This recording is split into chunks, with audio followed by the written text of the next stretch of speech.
Today we are talking about gluconeogenesis, which is in a lot of ways the reverse of glycolysis. In fact, if you watched the last video on glycolysis, you'll likely recognize this middle section here as being glycolysis itself. I wrote it out in shorthand, but here is a key up in the top right of the screen for if there's any confusion. As I mentioned a moment ago, you can, for the most part, think of this as the reverse of glycolysis, because most of the reactions in glycolysis were considered reversible. But if you remember, reactions 1, 3, and 10 were considered irreversible. So for all the other steps, it's just the reverse of what you learned in the last video. For example, in step 7 of glycolysis, if the reaction proceeds toward the production of pyruvate, we were investing an ADP to get an ATP. But now, since the reaction is moving back up toward the production of glucose, we can see that we are investing the ATP and getting back ADP in return. But as for the rest of this video, let's focus on what's different. Since steps 1, 3, and 10 were considered irreversible in glycolysis, the body has to use different enzymes and/or processes to get around these roadblocks. Gluconeogenesis, the building of glucose, may start with a number of different reactants, or building materials, if you will, including lactate, which comes from anaerobic glycolysis, various amino acids, which depending on the exact amino acid can join at different places along glycolysis, various products from the TCA cycle, such as malate or oxaloacetate, otherwise called OAA, which we haven't talked about just yet, but that'll be in our next video.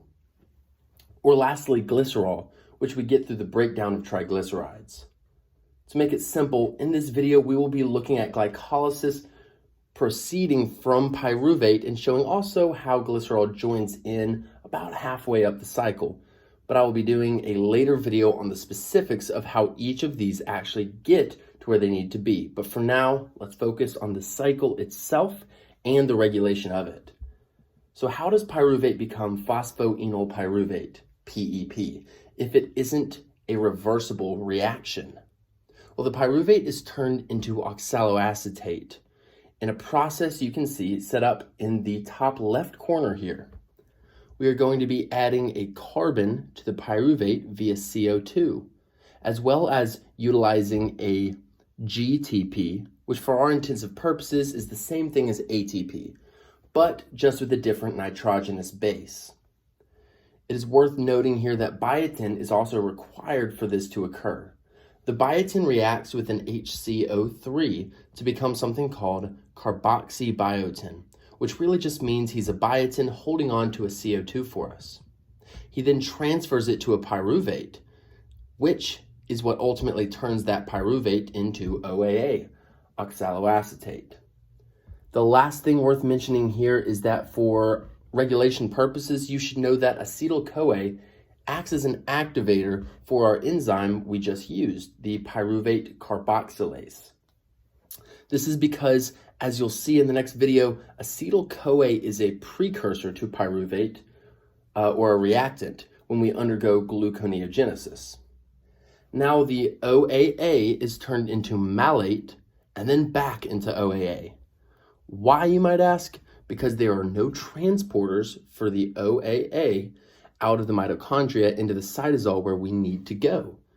But malate can go through there. So we turn the OAA into malate, travel to the cytosol, and then convert back into OAA once we arrive. This all occurs through an enzyme called malate dehydrogenase. Now that the OAA can be turned into phosphoenol pyruvate by the enzyme PEP carboxykinase, in this process we invest GTP to get out a GDP, a phosphate group, and a CO2. This happens in what we can simplify down to 2 steps. The OAA loses a CO2, which makes its structure unstable, but it then gains a phosphate group from the GTP, which allows it to finish becoming PEP. The last note here is that ADP acts as an inhibitor of PEP carboxykinase, our enzyme. This is because if we have excess ADP, we will be stimulated to move in the direction of the production of pyruvate to eventually produce more ATP as opposed to producing glucose. Now that we've gotten through the hardest part, give yourself a deep breath. All right, here we go.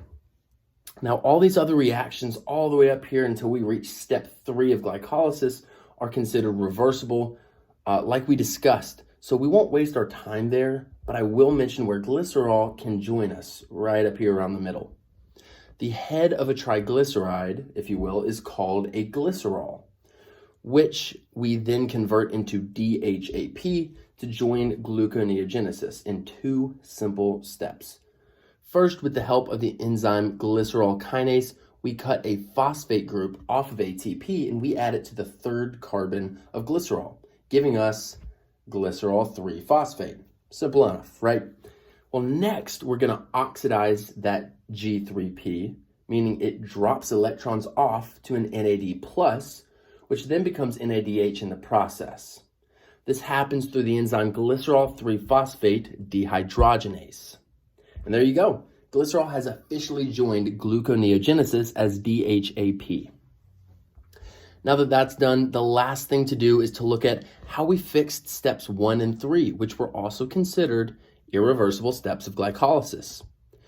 In step number 3 of glycolysis, the enzyme fructose 1,6-bisphosphatase, in gluconeogenesis, fructose 1,6-bisphosphatase cuts out a phosphate group off of the 1st carbon of F16BP, leaving us with fructose 6-phosphate.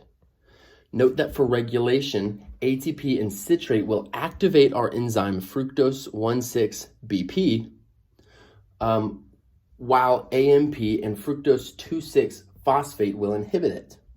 This specific regulation is a bit more complex, so I won't take up our time explaining it here, but if you would like a video detailing it, please let me know in the comments section. And in step 1, our final irreversible step to get around, glucose 6-phosphatase cuts a phosphate group off from the 6th carbon of G6P, leaving us with our end product, glucose. If you found this helpful in any way, please leave a like, a comment, or even subscribe. Let me know down in the comments if there's any other videos that you would like from me. And for now, have a blessed day.